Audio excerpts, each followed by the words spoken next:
Welcome back, y'all. This is part 2 of Ruth and Boaz.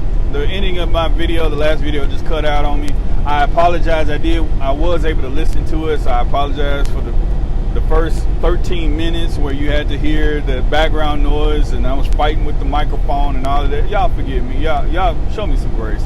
You know, like I said, I'm starting these videos not knowing the mistakes, and I will say it's almost like these mistakes have to happen. You know, in bigger picture, this might be a nugget for somebody. It was good for me that I was afflicted. I learned in the process, and there was grace that's over it. So I appreciate the grace, y'all. I love y'all. Back into it. Let's go. I'm gonna adopt that clap. If you know, you know. Yeah. Anyway, all right. So anyway, back to this clap, and back to this. Back to Ruth and Boaz. There was love there, but understand, like I was saying, it is a type and shadow, looking at it from the perspective of Abraham and Sarah and Hagar, because we got Boaz, who was Hebrew, and we have Naomi, who was Hebrew, and we have Ruth, who was a Moabitess. She's a heathen. All right, but she is a heathen that has been converted. This is why you don't call unclean that which I have called clean. So that's way off in the. We jumped all the way into the New Testament with that, but understand, God called her for this purpose. It's no different than Rahab the harlot. Well, it's a lot different because she's not a harlot, but understand, we're talking about somebody who is not of the fold. Okay, so when you see Abraham and Sarah, we're looking at Hagar, and Hagar was an Egyptian, not of the fold. All right, but we're looking at it in reverse. Is Hagar was favored, you know, in which she was, but favored over Sarah, you know, and that's what it was supposed to look like. Sarah, okay, well, doggone it, I wasn't trying to go there, so we gotta go there because I need to explain that a little bit too. There are some though that some, I'm sure that you will come here just to get these nuggets, and it's for you to get. That's why we put them out here, Lord willing. I like I said before, there's some things that I don't know if I'm supposed to share, only because I don't know if it's set for me to keep. So you got to understand, there is, and I've said this in another video.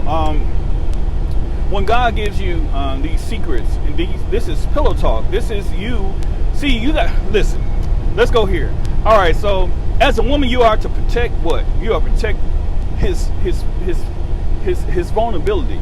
You're protecting of the heart, protecting of the liver. You're protecting of the lungs. You are protecting his whole rib cage, because you are the rib. That was the whole point of it. So because you protect his rib, you protect all of that in submission to that man. All right. Well, men, we got to learn that too. That same submission deal, because we are submitted unto God. So when He gives us these secrets, it's the same. These are the secret things that have been hidden from the foundation of the world, or it's not really secret in that sense. It's secret in the perspective or the understanding of the revelation that has now been given. Flesh and blood did not give this to you, but my Father which is in heaven. Upon this rock I'll build my church, and the gates of hell shall not prevail against it. It is the church being built in revelation. Okay, but not all revelation is meant to be revealed. So you got to understand where that line draws, and that is discernment. And that's where I get scared, because I ain't gonna lie. I know God ain't giving me the spirit of fear, but I ain't trying to hear none of y'all, because it's in fear of God. Now, a lot of y'all gonna run over to the right and be like, faith, grace, Jesus, grace. Oh, but you got to understand, He is a loving Father, but He loves His Father who gave the law to Moses. Okay, fire and brimstone, I-49, 242. Yeah, that's Father over here. So please understand, we there's a balance, and you got to understand the balance. So it don't mean that because everything is permissible, it's not all permissible. You have grace, but understand you're not supposed to use your grace as a weapon against your own father. That's a whole nother topic. I'm not gonna go there, because I can feel the what's that, the holy indignation. The things that we have attacked the Father with, because you don't understand, that's what witches do. Witches are using still using the power that's given by God, by knowing and understanding Scripture and understanding the law of the world, in rebellion to the very Father that's given the gift. That's why the devil is able to roam around. He locked into the prison with the other angels down there. Yeah, because he's using the word. Anyway, that's a whole, I wasn't trying to go there. I'm at this point now, I'm gonna have to back out just to see what I just said, because I went on a tangent. Talk on it, didn't mean to do that. Abraham and Sarah.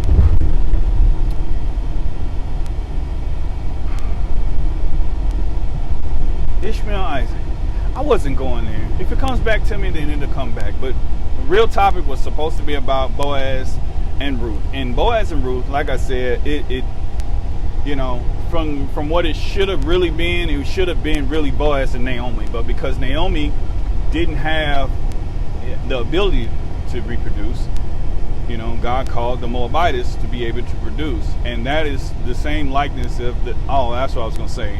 In those times of Abraham and Sarah, they came from Mesopotamia, and that was a practice that the servant is able to bring forth a child, and in that, because you are still servant, you're able to rear up the child as a surrogate.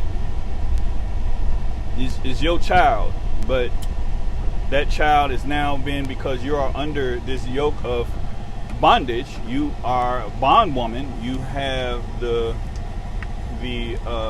obligation to submit this child to your master.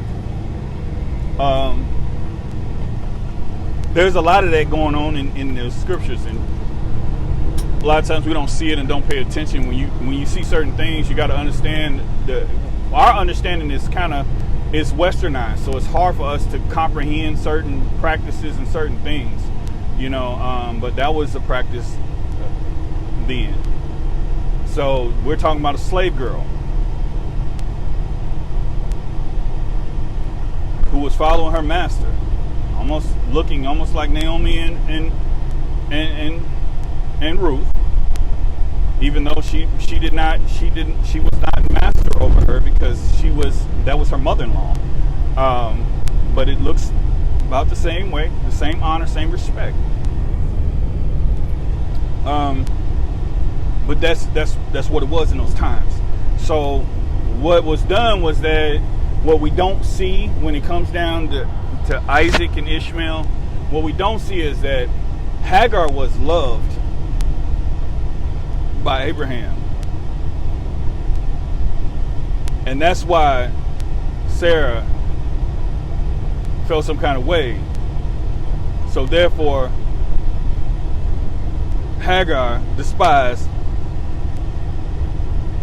Sarah, because you gave me to this man. I am in his bed chamber. I am bringing forth his seed. Which means whenever you think of it, you don't think of it.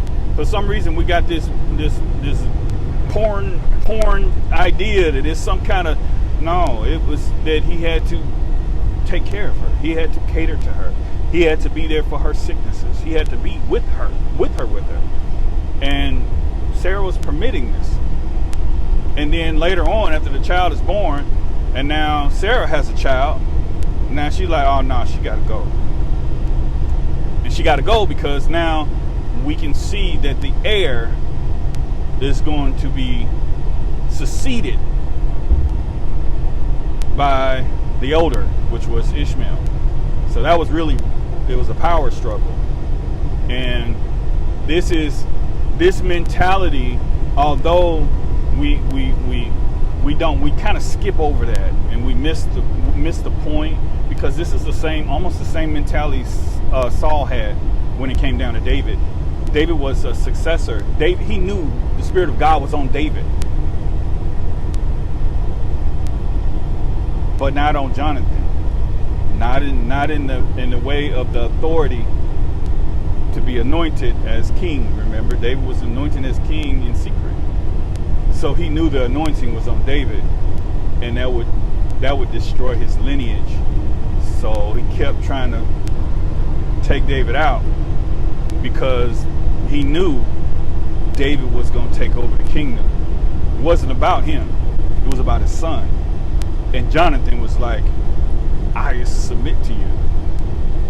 You are greater than me. And Saul's like, boy, you tripping. Anyway, so that's what you're looking at. So when you look at it from that perspective, understand that, this is what the succession was. It wasn't because, so that's why God said you're only begotten, because what you begot was of the flesh. What you begot was of your own accord, what you did. That's not what I told you. What I told you I was going to bless was the seed of Sarah. So in your disobedience now. So there was pain that he had to endure, because not only did he care for her in this process, he loved his son. Your firstborn son, as a man, it is truly your representation. Okay? He carried most of your DNA. So he's looking like you. He's split an image of you. Now that's when you see, later on you're going to see Isaac looking over here at Esau. I'm like, that's my boy. He out here hunting and out here on this game, and looking at Jacob like, he's a mama's boy. But anyway, back over here. I got off on a tangent. I apologize. It was good meat. I apologize. We'll get back over here on Ruth and Boaz. But, so the idea is to understand it from that perspective. He did love her, and the idea of this is almost, it's divine in nature, because you're also looking at the fact that Boaz represents the father. And then now you see him telling his servants who were tending the field.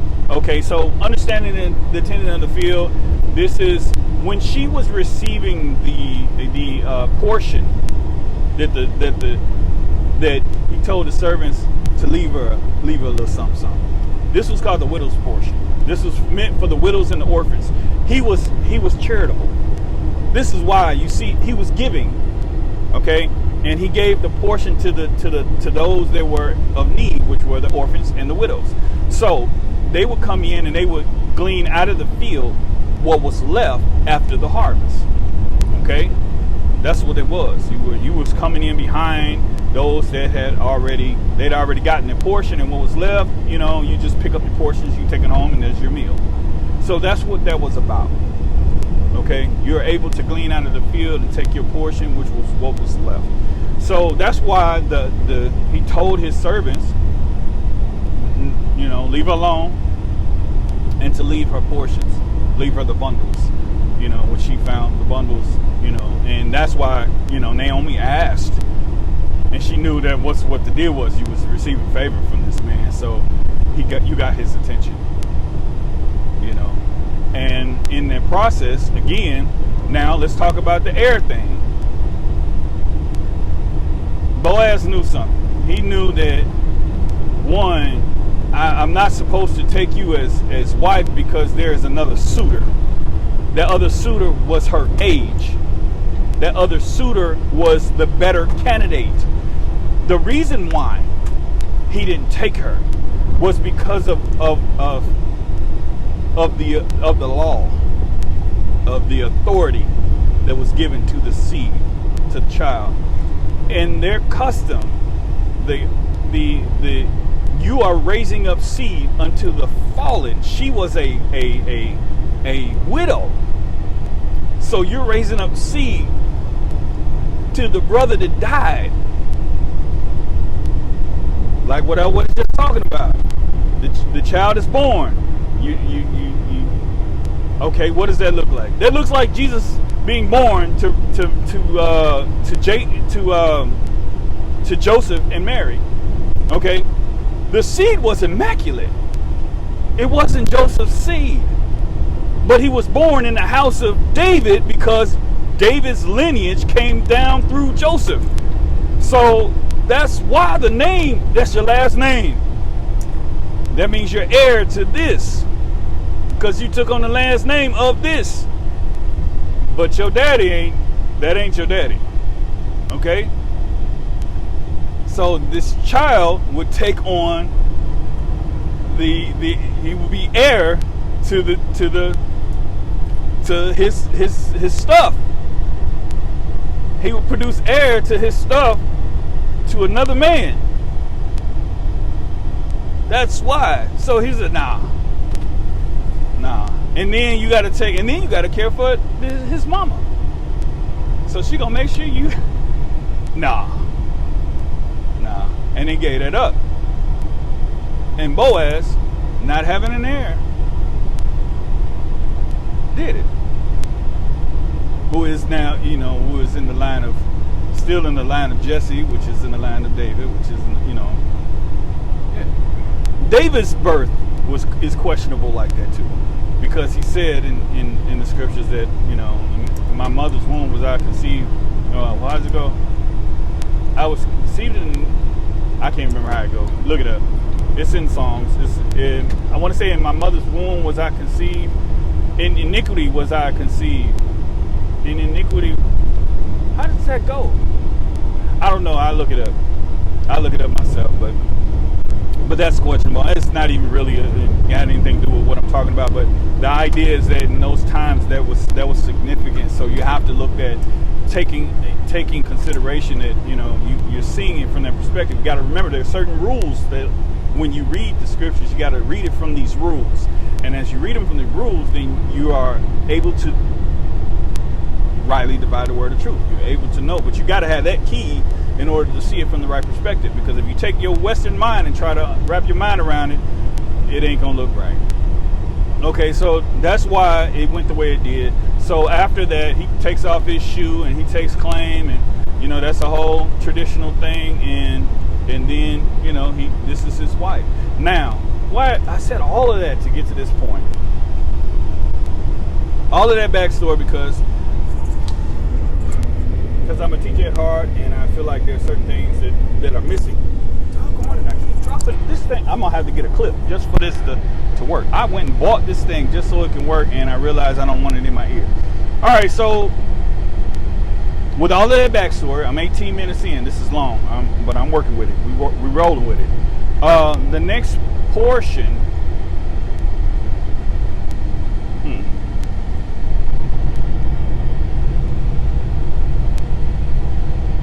Road debris.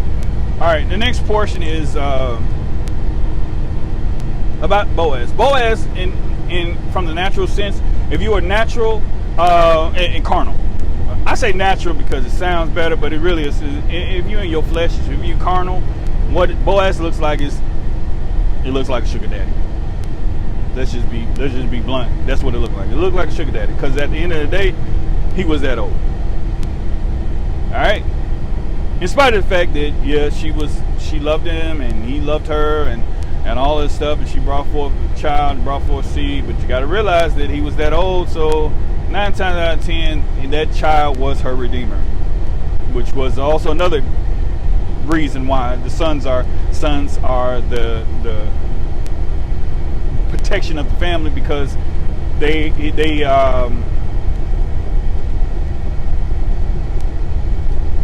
have right, which means they can't be taken off the land because they're inherited. And now, so it was messianic society. So you got to remember from that perspective, this is why it was important to have a son. Okay. So anyway, that's what it looked like. It looked like some sugar daddy type stuff. The world wants that too. You got these same women out here just looking for that too. They looking for sultans and dudes as old as and decrepit, and it's got the got the little change in the pocket, and you know, she know he, you know, I'm gonna care for him until we go. But it's from the perspective of the heart. And I personally just, you know, I have a daughter, so no, I have a daughter, so I look at that from a different perspective. But what is your motive?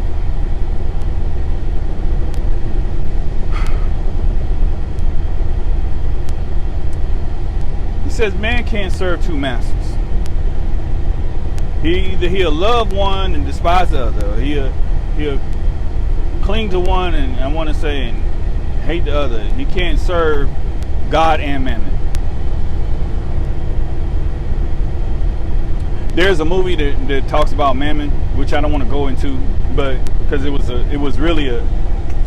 had a lot of demonic notes in it, and it was crazy. But it was a comic book version of a movie called Constantine. All right. So this movie was, you know, it. Some people may need to see it because you may need to understand that when you're in the club and you know you out there just kicking it there. There's demons, all types of demons up in that club. And you're not looking at them because you're looking at the flesh and not understanding what's behind those eyes is something completely different. Something there to rip your skin off and hope you die. Okay? So understand that there's you know, you don't belong there.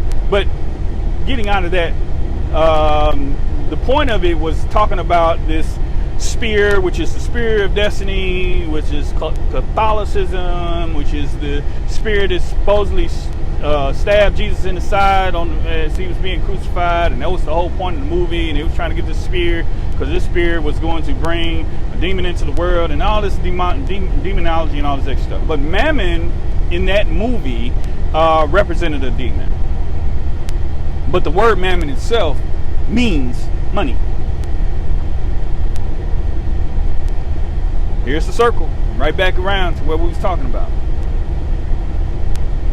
So if you look at it from the right perspective, understand that money is you're supposed to rule over it. It is not supposed to rule over you.